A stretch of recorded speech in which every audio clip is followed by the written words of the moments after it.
In March of 2022, we witnessed one of the largest heists in human history. A popular crypto game called Axie Infinity was infiltrated, and the hackers walked away with $600 million in cryptocurrency. But this was not the work of anonymous teenagers in a basement or even sophisticated Russian cybercriminals. This was the work of the world's most isolated nation, North Korea. So the question is, how does a country where most citizens have never even touched a computer pull off one of history's largest digital heists? A country where electricity is a luxury, where people starve, and where a dictator parades missiles through the streets. Today, we're diving into the bizarre world of North Korean hackers, the elite digital soldiers of Kim Jong-un, operating in the shadows while their countrymen live without internet access. If you were around a few years ago, you probably saw this. This is an Axie, a fluffy creature from the video game Axie Infinity. This game was supposed to be your chance to earn real money while playing. It was all the rage during the NFT craze with millions of players worldwide. But in March of 2022, players began experiencing something strange. The game's functionality went down, but no one could fix it. Here's what happened. The game's developers announced that hackers had stole $600 million worth of cryptocurrency by infiltrating the Ronin network, the platform that connected the game to real-world money. At the time, it was the largest digital heist in history. Only later did investigators piece together what happened. US officials pinning down North Korea as being behind the biggest hack in DeFi history. This country, often the butt of jokes about technological backwardness, understood the complex world of NFTs and cryptocurrency well enough to hack an entire system and walk away with hundreds of millions. But this wasn't North Korea's first rodeo. The country has a long history of criminal activities that would make most organized crime syndicates blush. Over decades, the regime has engaged in counterfeiting superdollars that were actually better quality than the real US currency, trafficking weapons and cigarettes, poaching endangered animals, producing counterfeit and illegal drugs, and even human trafficking. By the 2000s, these old school criminals began to decrease. But on some level, North Korea's criminal empire is bigger than ever. It just looks different now. To understand how this happened, we need to learn two Korean concepts. First is Juche, North Korea's state ideology of self-reliance. It claims a truly independent country should provide everything it needs itself. But in practice, Juche has led to widespread poverty, with most North Koreans living without basic needs like running water or reliable electricity. The second concept is Songbun, North Korea's rigid social class system that divides citizens into three different groups. The first one being the hostile class, which is at the very bottom, and those are people who barely even survive. The second one is the wavering, or the middle class. These are the people who live in poverty with propaganda radios that they can't even turn off. And the last and highest one is the core, or the upper class. These are the people who can enjoy luxuries and technologies that are denied to the others. While lower classes must be content with Juche's self-reliance, the elite need their Macs, snacks, and nukes. And hacking sits at the center of this contradiction. Have you ever seen North Korean children playing musical instruments? It's a bit creepy, but these children are genuinely talented. They've mastered their art to a level few adults elsewhere will ever achieve. North Korea loves gifted children. This is how it manages to have an incredible music scene, punch above its weight in sports, and perform well in international competitions. Children from all classes are closely monitored. If they display talent in music, sports, or especially in mathematics and science, they are selected for rigorous training. They can't choose their careers, but they can get an opportunity to rise socially. In the early 2000s, North Korea realized something.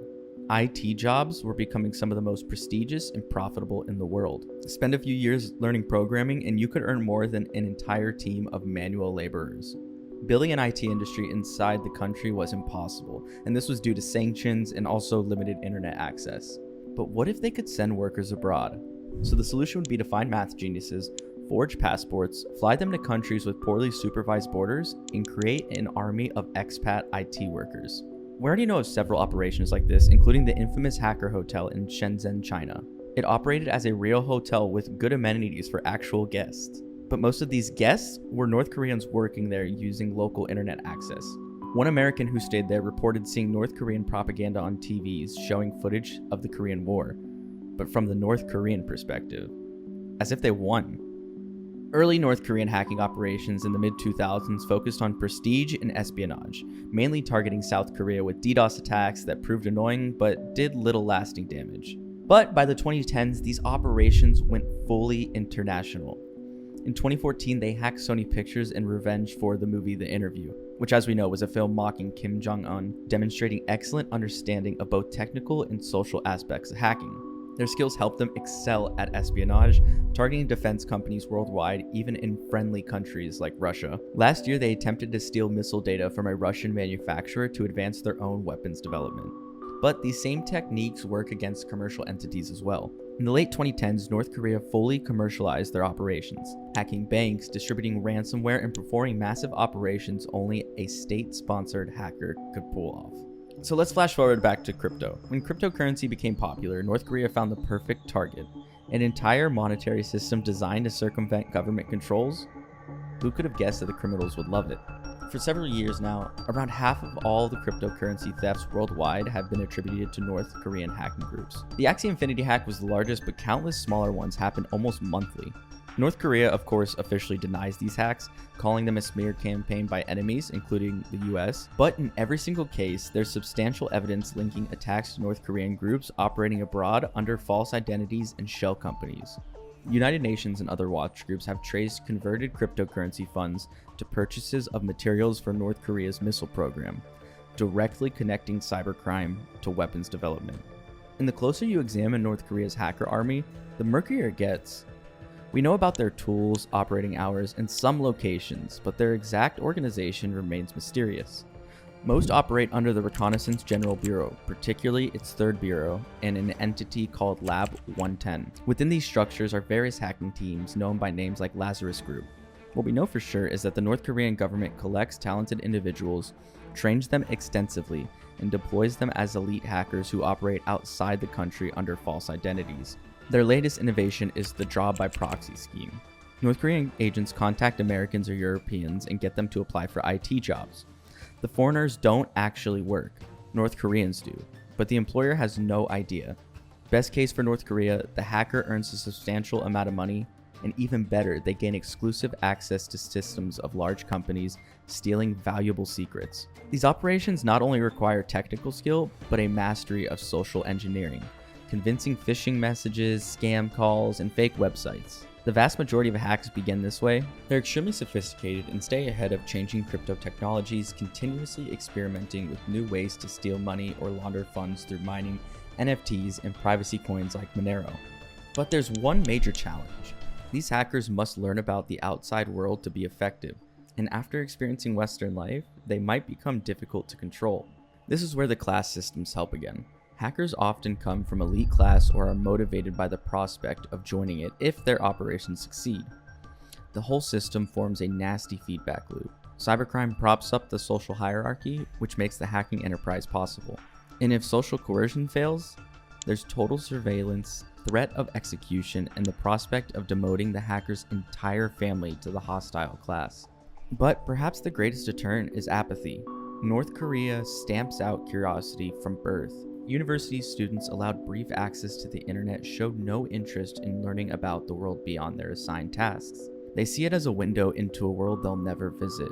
Yeah, it's possible North Korea deliberately cultivates the image of technological backwardness. Think about your reaction the first time you heard about North Korean hackers. Didn't it seem impossible? A country where most people live in poverty running one of the most sophisticated hacking operations in the world, the idea just sounds absurd. But when you dig deeper, these contradictory realities don't just coexist, they complement each other. Convincing the world you don't pose a danger, that you're just a hermit kingdom full of poverty, naive propaganda, and a slightly mad leader with unreliable nukes, that's quite ingenious. Now, we don't know if this is intentional or just a happy coincidence that the regime exploits. But after watching this video, we hope that you don't underestimate the very real global impact of North Korean cybercrime.